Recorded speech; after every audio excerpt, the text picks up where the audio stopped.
नुमाइंदा बात करता है तो उस पर हमला होता है। जब हम बलोचिस्तान और सिंध के अवाम के लिए आवाज उठाते हैं तो हमारे खिलाफ वफाक से मुहिम चलता है। हम समझते हैं कि पानी पे सियासत नहीं होना चाहिए, हमें इंसाफ के साथ पानी का तकसीम करना चाहिए। और अफसोस के साथ कहना पड़ रहा है कि चाहे वो आज का हुकूमत हो या कल का हुकूमत हो, ना 1991 का वाटर रिपोर्ट पे अमल हो रहा है, ना लोअर रिपेरियन के साथ इंसाफ हो रहा है। और इसका नुकसान बदीन का अवाम, ठटा का अवाम, सजावल का अवाम, हमारा कोस्टल एरियाज का अवाम, जहां कितने एकर्स का जो जमीन है वो पानी में चला गया है, वो नुकसान भुगत रहे हैं। एक मिनट एजाज नहीं साहब,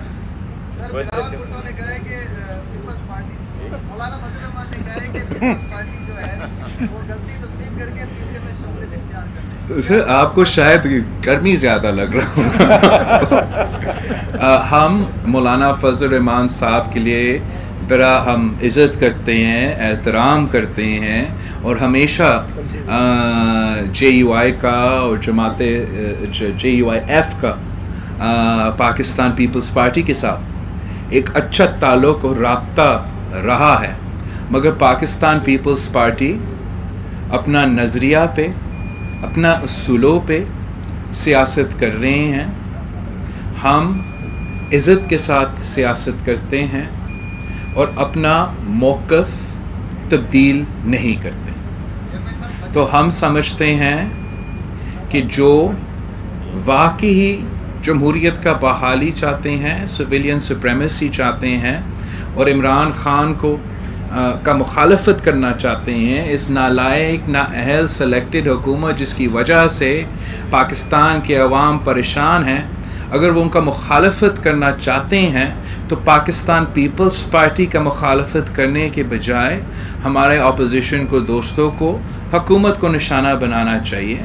मगर पता नहीं क्या शौक़ है, वो पाकिस्तान पीपल्स पार्टी का मुकाबला करना चाहते हैं।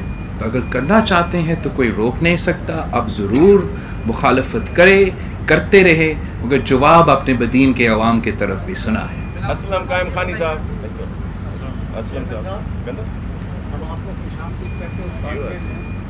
आपके नाना ने अपने कौमी के साथ 1970 में एजाज किया था। हम पानी के हवाले से बहुत ज़्यादा परेशान हैं। हमारा जब पानी कम होता है तो कोई गिरा के थोड़ा वो बढ़ाते हैं। तो अभी आपने बाकी बात की है, लेकिन थोड़ा उसको क्लियर करें। वो अब दूसरी ज़मीनें आबाद ज़्यादा हो रही है तो हमें पानी का इतना ज़्यादा क्यों नहीं देती। दूसरी बात ये कि मार्चली जो तालका है, एक शिवनाली से महरूम था, आपने शिवनाली की, आपके बहुत सी शिवनाली की, अभी इसके अंदर भी और ज़्यादा है जो हमारे लिए काफ़ी है। लेकिन पहला मसला हमारा ज़िंदगी और मौसम पानी से है। पानी के लिए को हमें करती जहाँ चाहे वफाक के खिलाफ करना पड़े या पानी चोरों के खिलाफ करना पड़े, हम आपके साथ हैं। आप सवाल में क्या कहते हैं, हमें क्यों हिस्सा नहीं देता? बहुत शुक्रिया। ये पानी का मसला आपका मसला है, हमारा मसला है, हमारा मुस्तकबिल का मसला है। और हम हर सतह पे, हर फोरम पे ना सिर्फ लड़ने को तैयार हैं, मगर हमारा महदूद वसाइल से जो भी हो सकता है हमारे अपने तरफ से, हुकूमत सिंध की तरफ से, वो भी करने को तैयार है।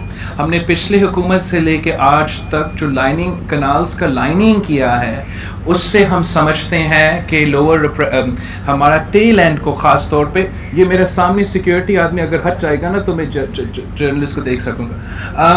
हम ये लाइनिंग जो हमने सिंध भर में किया है, लेकिन सबसे ज़्यादा तवज्जो हमारा टेल एंड का है। इससे ज़्यादा पानी टेल एंड का पहुँचेगा। अब भी इस साल मेरा ख्याल में 7-8 अरब रुपया सिंध हुकूमत ने बजट में सिर्फ बदीन की इरिगेशन के लिए रखा है, जिससे हम कनाल्स का लाइनिंग भी करेंगे, आपके LBOD का ड्रेन पे भी काम करेंगे। और मगर हमने ये जो बुनियादी मसला, और आपने पानी चोरों का भी कहा है, मैंने कराची के लिए नासिर शाह साहब को कहा है, पूरा सूबा के लिए हमारा इरिगेशन मिनिस्टर को कहा है कि हम पानी चोरी को बर्दाश्त नहीं करेंगे।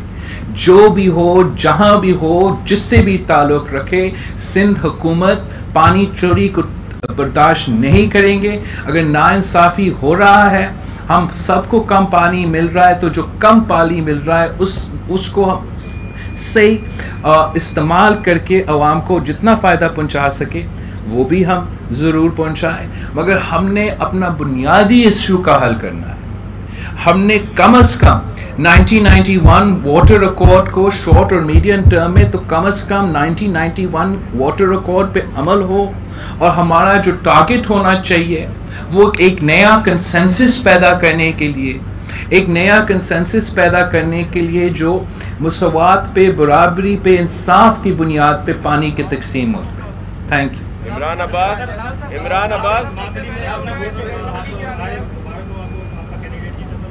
यहाँ पे मुतनाज़ात खबरें चलती है कि मातली को डिस्ट्रिक्ट बनाया जाना चाहिए। लोग यहाँ की ख्वाहिश है, यहाँ के मातली के शहरियों की ख्वाहिश है कि मातली को डिस्ट्रिक्ट का दर्जा दिया जाना चाहिए। कई फेसबुक पर फेक नक्शे और वगैरह इस तरह की भी पोस्टें शेयर होती रहती हैं। सर अगर आप इस चीज़ को खुद ज़ाती देखें तो कि मातली को डिस्ट्रिक्ट का अगर दर्जा दिया जाए तो मुझे नहीं पता कि सिंध हुकूमत का क्या पॉलिसी होगा इसके बारे में, लेकिन अगर ये मातली के अवाम का मुतालबा है तो हम चाहते हैं कि जो भी मातली के अवाम की डिमांड्स होंगी उनको पूरा करने की कोशिश ज़रूर करेंगे। का जो बिल पेश किया गया है पीपल्स पार्टी की जानिब से, उसके ऊपर शुक्रिया अदा करता हूँ मैं Indian trade union, journalist trade union का मैं एक नुमाइंदा हूँ, PFUJ का, HUJ का, ओके, उसके ऊपर शुक्रिया अदा करता हूँ। उसके साथ ही साथ मेरा एक सवाल भी है आपका, इस सवाल ये मरियम नवाज की जानिब से कहा गया है कि पीपल्स पार्टी जब तक शोकाज का नोटिस जारी किया गया है उसका जब तक जवाब नहीं देगी, जब तक PDM के अंदर वो नहीं आ सकती। जहाँ तक आपका मैं हुकूमत सिंध का, हमारा इंफॉर्मेशन डिपार्टमेंट, लॉ डिपार्टमेंट, सहाफ़ी बरादरी का शुक्रगुज़ार हूँ कि हम इस नतीजे पे पहुँचे, इस पॉइंट पे पहुँचे हैं कि the journalist protection bill has pass the committee in the Sindh assembly, and इंशाल्लाह ताला सिंध असेंबली से पास हो के कानून बनेगा। मगर एक अफसोस के साथ है कि हम 21st सेंचुरी में हैं और हमें इस किस्म के बिल पास करना पड़ रहे हैं। वैसे आप हमारा आइन के तहत आपको सारे तहफ़्फ़ुज़ मिलना चाहिए, फ्रीडम ऑफ द प्रेस का हक मिलना चाहिए, और जिस तेज़ी के साथ और जिस तरीके से इवन यहाँ सिंध में हमारे सहाफ़ी दोस्तों को निशाना बनाया जा रहा है या नाइंसाफ़ी हो रहा है, उसका ना सिर्फ हम मज़ाहमत करते हैं मगर मुसलसल नासिर शाह साहब इस पे कोशिश करते हैं कि अगर किसी ने कोई जर्नलिस्ट के साथ नाइंसाफ़ी किया है तो हम उसको फॉलो अप भी करें और उनको सज़ा भी मिले। आपने नोट किया कि कल शायद इस्लामाबाद में कल रात एक सहाफ़ी असद तूर साहब पे हमला भी हुआ, उसका भी हम मज़ाहमत करते हैं, मुतालबा करते हैं कि अगर वफाकी हुकूमत के नाक के नीचे हमारे सहाफ़ी दोस्त तहफ़्फ़ुज़ महसूस नहीं करेंगे तो पूरे पाकिस्तान के लिए ये क्या बयान है, ये क्या पैगाम है। और हम समझते हैं कि मजाक की बात है कि हमारा जो इंटीरियर मिनिस्टर है वो दूसरे सूबे पे लेक्चर्स देने को तैयार है, मगर अपना इस्लामाबाद जो अपना डोमेन है वहाँ वो एक सहाफ़ी को तहफ़्फ़ुज़ नहीं दिलवा सकते। ये पूरा पाकिस्तान के लिए शर्मिंदगी की बायस है कि हर महीने बाद एक दूसरा सहाफ़ी को उठा के इस्लामाबाद के सड़कों में उनके अपने घरों में मारा जाता है। तो हम मुतालबा करते हैं कि हाईएस्ट लेवल्स पे इस पे ना सिर्फ इंक्वायरी हो मगर एक्शन लिया जाए, फिल फॉर एक्शन लिया जाए। और जहाँ तक PDM की बात है, मैंने उस शो कॉज नोटिस को भरा है, मेरा मौक़िफ़ में कोई तब्दीली नहीं आया है। ना हम मरियम शरीफ साहिबा को जवाब दे है, ना हम मियाँ साहब को जवाब दे है, हम पाकिस्तान पीपल्स पार्टी और पाकिस्तान पीपल्स पार्टी के जियालों को जवाब दे हैं। और हम समझते हैं कि हम पाकिस्तान पीपल्स पार्टी के जियाले के साथ मिलके जो सियासत करेंगे उसमें असल मज़ा होगा। पीएम ने शेख रशीद को सिंध में टास्क दिया कि वो हाँ, करे चुका है। पीएम ने शेख रशीद को सिंध में टास्क दिया है कि अमन-ओ-अमान कायम करें, तो आप क्या कहेंगे? वज़ीर दाखिला होने के बावजूद आपने खुद अभी बात की कि इस्लामाबाद में क्या कुछ हो रहा है, तो सिंध में क्या कर सकेंगे? मैं समझता हूँ कि फेडरल हुकूमत का कोई दिलचस्पी नहीं है सिंध के मसाइल के, सिंध के अवाम के मसाइल के। वफाकी हुकूमत ने बार बार कहा है सिंध हमारा नहीं है। इसी शेख रशीद साहब ने जिस तरीके से सिंध के अवाम के बारे में पहले गुफ्तगू किया, सिंध के अवाम का अपना रिएक्शन उस पर आया है, उन्होंने खुद जवाब दिया है। हम समझते हैं कि अमन अमान तो पूरा मुल्क में होना चाहिए, मगर अगर सिंध में अमन अमान होना है, जिस तरीके से अमन अमान में इजाफ़ा हुआ है सिंध में, तो वो सिंध के जवानों की वजह से, सिंध की पुलिस की वजह से, हमारा हुकूमत और उनके दरमियान जो कोऑपरेशन है, जो काम है, उसकी वजह से। और आई हैव फुल कॉन्फिडेंस कि सिंध के जो पुलिस है, सिंध का जो फोर्स है, सिंध का फ्रंट लाइन है, इंशाअल्लाह ताला वो उनके पास पूरा कैपेसिटी है, कैपेबिलिटी है कि वो सिंध में अमन और अमान संभाले। मगर वो जो दूसरे इश्यूज़ है, दूसरे फैक्टर्स है, उनको भी देखना चाहिए और सब इदारे को मिल के लॉ एंड ऑर्डर को और अमन को यकीनी बनाना चाहिए।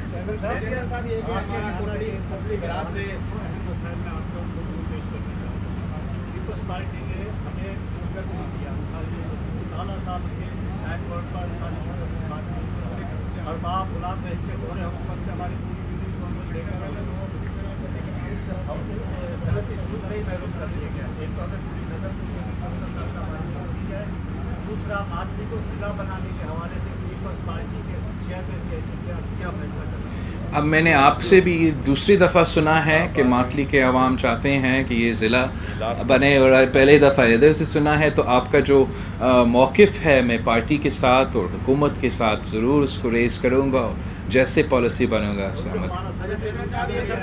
एक सवाल ये है कि बैरियर टाउन वाला जो इशू है, सुनने में आया कि पाकिस्तान पीपल्स पार्टी ने दोनों फ़िरक़ैन को आपस में पैचअप करवा दिया, तो सिंध की आवाम बड़ी बेचैन है इसके लिए। मुझे कोई पैचअप का या ऐसे कोई चीज़ का इल्म नहीं है, या कि कोई फ़र्क़ीन है या नहीं, लेकिन इतना हमें पता है कि सुप्रीम कोर्ट ऑफ पाकिस्तान की तरफ से एक ऑर्डर आया था।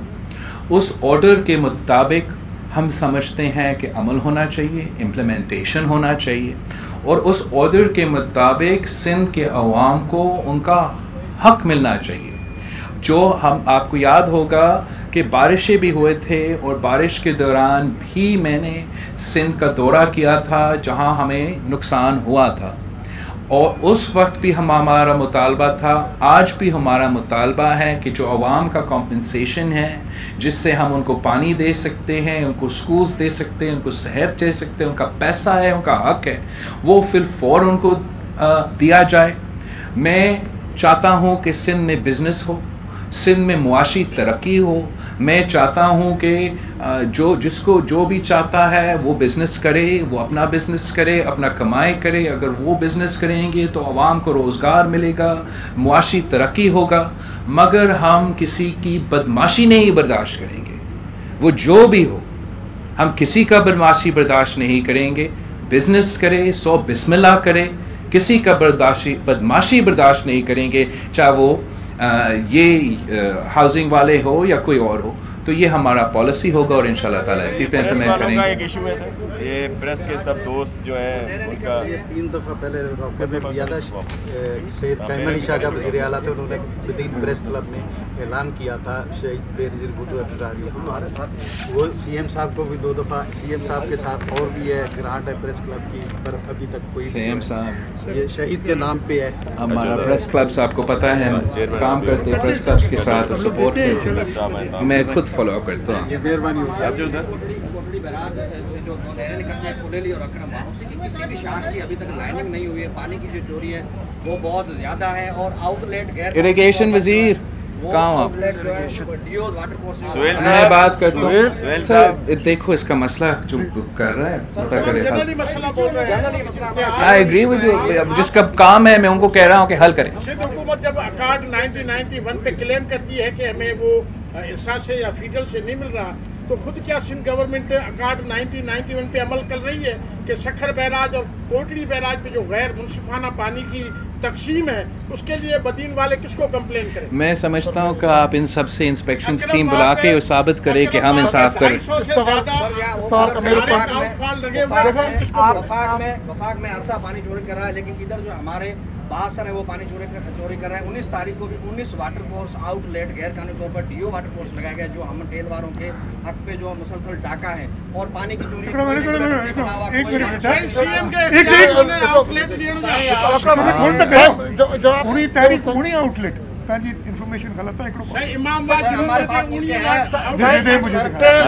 आप जाए, इनके साथ जाए। एक मिनट सर मीडिया प्रेस, आप जाए। आप मैं इसको छोड़ रहा हूँ वजीर इरिगेशन को, आप इसको साथ लेके जाए, वो दिखाए कहाँ चोरी हो रहा है, ये चोरी को बंद करेगा। अगर बंद नहीं करेगा तो फिर वजीर नहीं रहेगा। ओके, अब और क्या कर सकता, और इससे ज्यादा तो नहीं कर सकता ना। खुश, थैंक यू। ये विजिट कराए बैठो। जो इधर अफसर काम करते हैं उनको उठा के कभी गंदकोट फेंका जाता है, कभी किधर। हमारे पास एक जो बड़ी मेहनत करता है, आपका जियाला दिन रात मेहनत करता है, फयाज कमरान, उसको एक महीने में 4-4 मरतबा तबादला किया जाता है। किसी एक जगह पे छोड़े तो वो टेल के, ये हुकूमत के काम होते हैं, वो उसकी ट्रांसफर्स में